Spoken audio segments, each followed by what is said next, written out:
مسجد نبوی شریف کے احاطے میں 4 پولیس والے کسی کا انتظار کر رہے ہیں۔ پھر ایک شخص نمودار ہوا تو پولیس والوں نے بھاگ کر اسے قابو کر لیا اور اس کے ہاتھ جکڑ لیے۔ اس نوجوان نے کہا، جناب خدا را مجھے دعا اور توسل کی اجازت دے دو، میری بات سن لو، میں کوئی بھکاری نہیں ہوں، نہ چور ہوں۔ پھر وہ جوان چیخنے لگا۔ میں نے اسے غور سے دیکھا تو ایسے لگا جیسے میں اسے جانتا ہوں۔ میں بتاتا ہوں کہ میں نے اسے کیسے پہچانا۔ دراصل میں نے اسے کتنی ہی بار بارگاہ رسالت صلی اللہ علیہ وآلہ وسلم میں روتے ہوئے دیکھا تھا۔ یہ ایک البانوی نوجوان تھا جس کی عمر 35 یا 36 سال کے درمیان تھی۔ اس کے سنہری بال اور ہلکی سی داڑھی تھی۔ میں نے جرأت کر کے پولیس والوں سے کہا، جب اس کا کوئی جرم نہیں ہے تو تم اس کے ساتھ ایسا سلوک کیوں کر رہے ہو؟ آخر کیا الزام ہے اس پر؟ انہوں نے مجھے سختی سے کہا، ارے او ترک، تو پیچھے ہٹ، اس معاملے میں بولنے کا تجھے کوئی حق نہیں۔ لیکن میں نے پھر سے کہا، آخر اس کا تمہارے ساتھ کیا مسئلہ ہے؟ کیا اس نے کوئی چوری کی ہے یا کوئی جرم کیا ہے؟ بتاؤ تو صحیح۔ ایک سپاہی نے کہا، نہیں، یہ بندہ 6 سال سے ادھر مدینہ شریف میں رہ رہا ہے، لیکن اس کا یہ قیام غیر قانونی ہے۔ ہم اسے پکڑ کر واپس اس کے ملک بھیجنا چاہتے ہیں، لیکن یہ ہر دفعہ ہمیں چکمہ دے کر بھاگ جاتا ہے اور جا کر روضہ رسول میں پناہ لے لیتا ہے، اور ہم اسے حد ادب کے باعث اندر جا کر گرفتار نہیں کرنا چاہتے تھے۔ میں نے مضطرب ہو کر پوچھا، تو اب اس کے ساتھ کیا کرو گے؟ کہنے لگے، ہم اسے پکڑ کر جہاز پر بٹھائیں گے اور واپس البانیہ بھیج دیں گے۔ وہ نوجوان تھا کہ مسلسل روئے جا رہا تھا اور کہہ رہا تھا کہ کیا ہو جائے گا اگر تم مجھے چھوڑ دو گے تو؟ دیکھو، میں کوئی چور نہیں ہوں، میں تو کسی سے بھیک نہیں مانگتا، میں تو ادھر بس محبت رسول میں رہ رہا ہوں۔ پولیس والوں نے کہا، نہیں، ایسا جائز نہیں، تمہارا قیام غیر قانونی ہے۔ نوجوان نے کہا کہ اچھا، مجھے ذرا آرام سے رسول اللہ صلی اللہ علیہ وآلہ وسلم سے ایک عرض کر لینے دو۔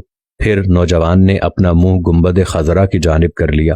پولیس والوں نے کہا کہ چل، کہہ جو کہنا ہے۔ نوجوان نے محبت بھری نظروں سے گنبد خضرا کی طرف دیکھا اور جو کچھ عربی میں کہا وہ نوجوان کہہ رہا تھا، یا رسول اللہ، کیا ہمارے درمیان اتفاق نہیں ہوا تھا؟ کیا میں نے اپنے ماں باپ کو نہیں چھوڑا؟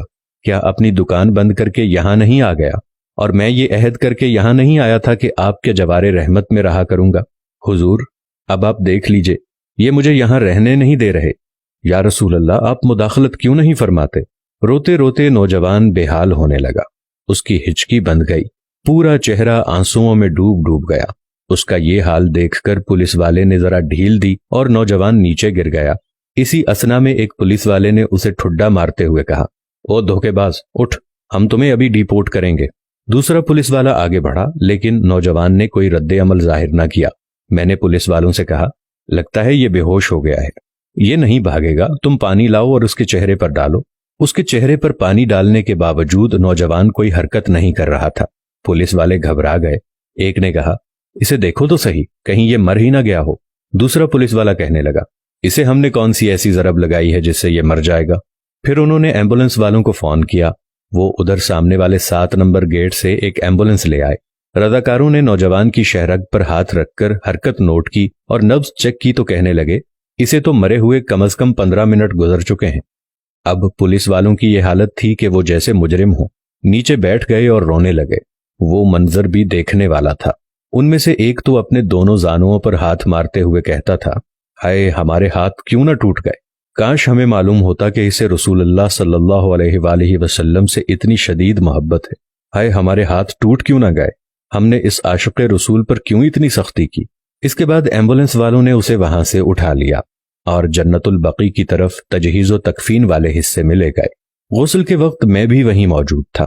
میں انہیں کہتا تھا، مجھے بھی ہاتھ لگانے دو، مجھے بھی اس کی چارپائی کو اٹھانے دو۔ جب جنازہ تیار ہو کر نماز کے لیے جانے لگا تو پولیس والوں نے مجھے کہا، ہم نے جتنا گناہ اٹھایا ہے بس اتنا ہی کافی ہے، اسے ہمارے سوا اور کوئی نہیں اٹھائے گا، شاید اسی طرح ہمیں آخرت میں کچھ رعایت مل جائے۔ میرے سامنے ہی وہ نوجوان بار بار کہہ رہا تھا کہ یا رسول اللہ، آپ مداخلت کیوں نہیں فرما رہے؟ دیکھا، رسول اللہ صلی اللہ علیہ وآلہ وسلم نے مداخلت فرما دی اور ملک الموت نے اپنا فریضہ ادا کر کے اسے آپ تک ہمیشہ کے لیے پہنچا دیا۔ اللہ تعالی ہمیں اپنے حبیب صلی اللہ علیہ وآلہ وسلم کی ویسی ہی محبت عطا فرمائے جیسی اس البانی نوجوان کو عطا فرمائی تھی۔